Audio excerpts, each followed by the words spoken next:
Hey guys, what's up? It's TF Nut. Welcome back to the channel, and today we're going to be taking a look at the brand new NECA Creepshow The Creep figure. If you haven't seen Creepshow, it is essentially a movie that is compiled of a few short horror stories back to back.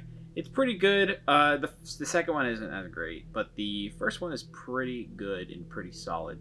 And this is the mascot, the Creep, of the movie, which is pretty cool. I'm glad NECA decided to make this figure, and they do a great job with their horror collectibles.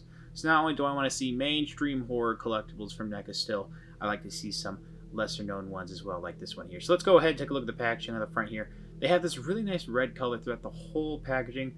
It does say strange, eerie, and terrifying, and 10 cents up there it says GN.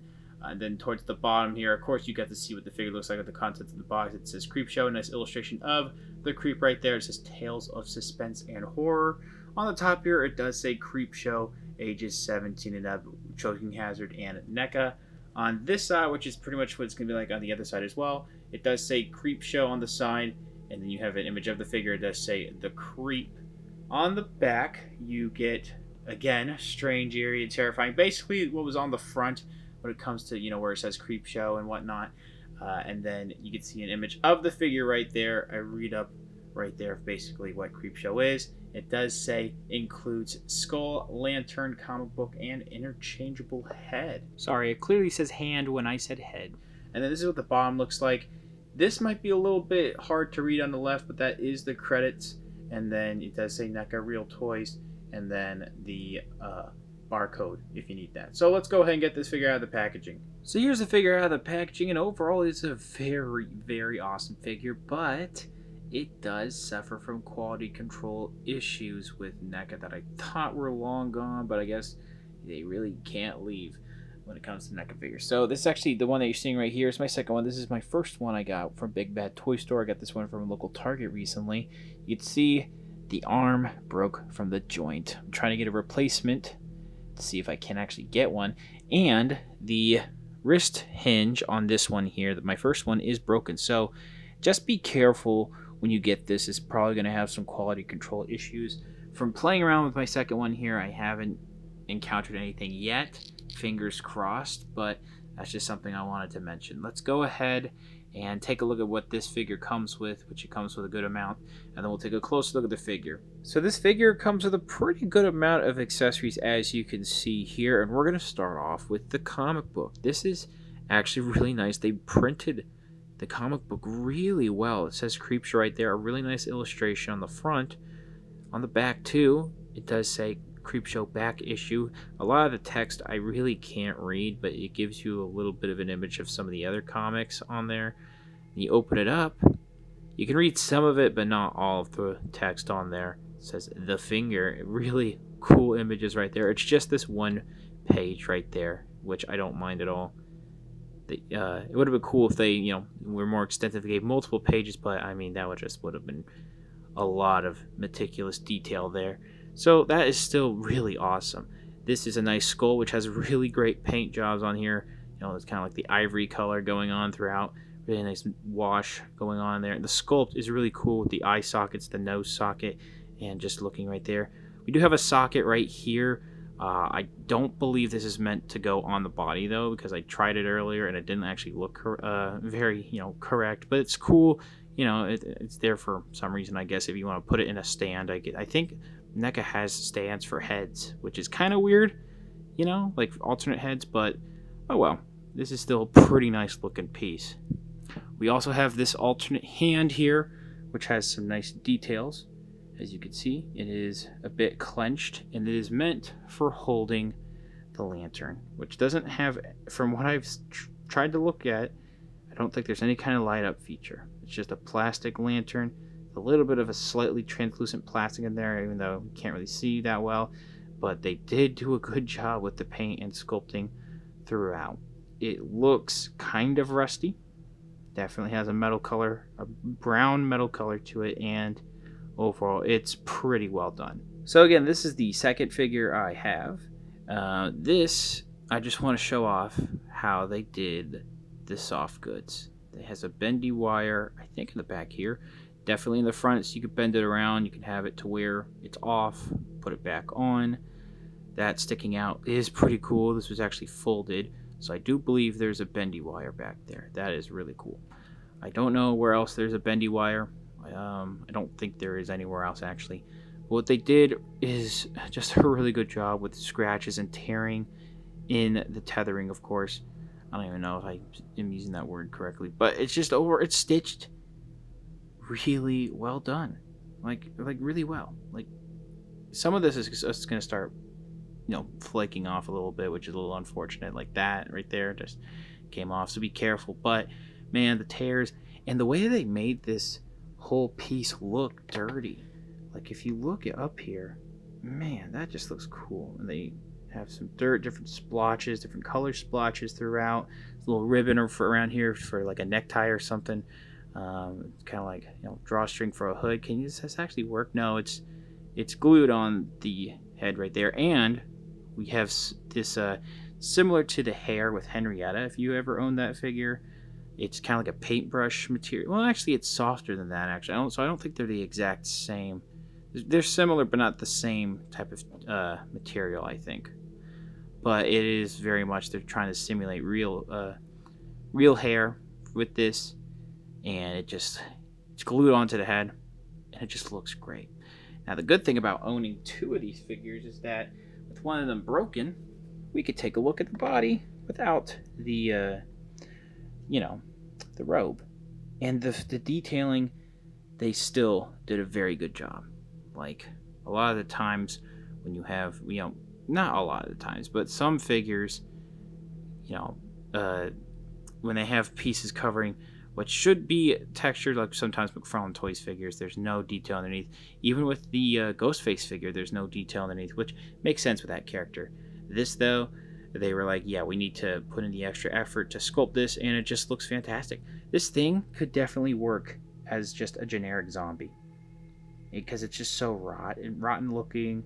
Look at this face sculpt, man. The eyes, that is some of the creepiest eyes, in a good way, I've seen on a figure. And the gums in the jaw, and the mouth, of course, they just look fantastic. Lots of nice, it's just the rotting flesh. Some of the coloring, this is more of like a dark brown. It's a little bit more yellowish, greenish almost. So it's a little inconsistent, but it doesn't really bug me that much. Just so gross looking with all these. Like, he looks like a leper, Maybe I wouldn't go that far. But it's just rotten skin. This thing is so zombified. Now, we do have this broken piece right here. Of course, you will get to see the broken hand here. That's really cool. Lots of nice wrinkles in the skin, sores, and all and whatnot. Just really great paint variation throughout. And the sculpting, again, you look in the torso, the ribs are exposed, somewhat of, I don't know if the stomach's really exposed, but this thing is withered away. You kind of see the joint in there, but it doesn't look that bad. Some areas are a softer plastic. I want to say, I think the knees, I could be wrong. There may not be any area that was soft plastic. I could have sworn there was something. But, man, just look at more sores, more, paint variation going on in here. There's a little bit of a splash going on. More like a wash. I don't know why I say splash. It's definitely a wash in certain areas. It's also a little glossy. It just looks really decrepit and gross. There's the feet. Those things are long and nasty, and I like them. I don't have a foot fetish. Just let me clarify that. The sculpting is good. But there's the bottom of the feet. They actually sculpted with like details on the feet and the toes. So that is just awesome. So yeah, an arm is missing. I do apologize. I mean, it's really my fault that it's broken. But I do want to do a 360 real quick. Just look at all the details and sculpting that they put into this figure. So for articulation, it's a ball jointed head. So it can swivel, it can go side to side. The up is actually pretty good. The down is okay, but pretty good range of motion. Arms can go all the way around. They do go in and out here. Now, I want to be careful, but these elbows don't have a problem. They do have a double jointed bend right there, and you can see a swivel right there. We get this a lot with certain figures from NECA, where it's a swivel here, double joint elbows, a swivel also here, which is actually really tight. There is a swivel right there at that part of the arm. Swivel and hinge. Okay, that broke off. So I had forgotten that. Yikes! I had forgotten that that hand was broken. But yeah, we have another broken piece there. Sadly. Yeah, definitely gonna try to get a return. They even, I forgot to mention, areas supposed to be covered in a neutral pose, they still sculpted, so that's awesome. And you can see it swivels here, forward and back a little bit. It's on a ball joint with the abs. Legs can go forward and back. See, yeah, this was a soft plastic, like I thought. In and out is not that great on the right leg for some reason, but the left leg can go out pretty well. And then we do have an upper thigh swivel. We do actually have a pretty good bend at the knee. It's at 90 degrees. It does have a swivel at the knee. We do have a hinge at the foot that's actually really well done. And a little bit of a stiff rotation there, but not too bad when it comes to the ankles. So overall, besides this little hiccup here, pretty solid articulation. So for some quick size comparisons, the Creep figure is about the size of a normal NECA human figure, as you can see with Ash on the left, and on the right it's going to be a little bit shorter than a taller character like Michael Myers from 2018. So overall, this honestly is a really solid figure with a good amount of accessories, decent articulation, and overall amazing paint and sculpt. But it does suffer from quality control issues, at least on one of the versions that I have. So far with the second one, nothing too bad. I will need to be very careful though. But even if you're not a fan of the Creepshow film, I do recommend picking this up if you've always wanted some kind of zombie army builder. This fits perfectly with that. Yeah, if you pick up a couple of them, they're going to all look the same, but I mean, it works for zombies, ghouls, like with Witcher, even Deadites. It's just an extremely well done figure that a lot of people who wanted a zombie option for their displays should probably pick up if you're interested. It is a $25 figure. It's actually a little bit cheaper than the $30 ultimate price that we pay for the ultimate figures from NECA. And I found one at Target, so that's one retailer you can go through. But Big Bad Toy Store and maybe Entertainment Earth should hopefully restock soon. I don't know about NECA's eBay though. I'll leave a lot of links down in the description below where you can probably find this figure. So that's pretty much it. Thank you guys very much for watching. Please subscribe to the channel, comment down below what you think about the figure, what you think about the review, leave a like, share amongst your friends, and I'll see you guys later.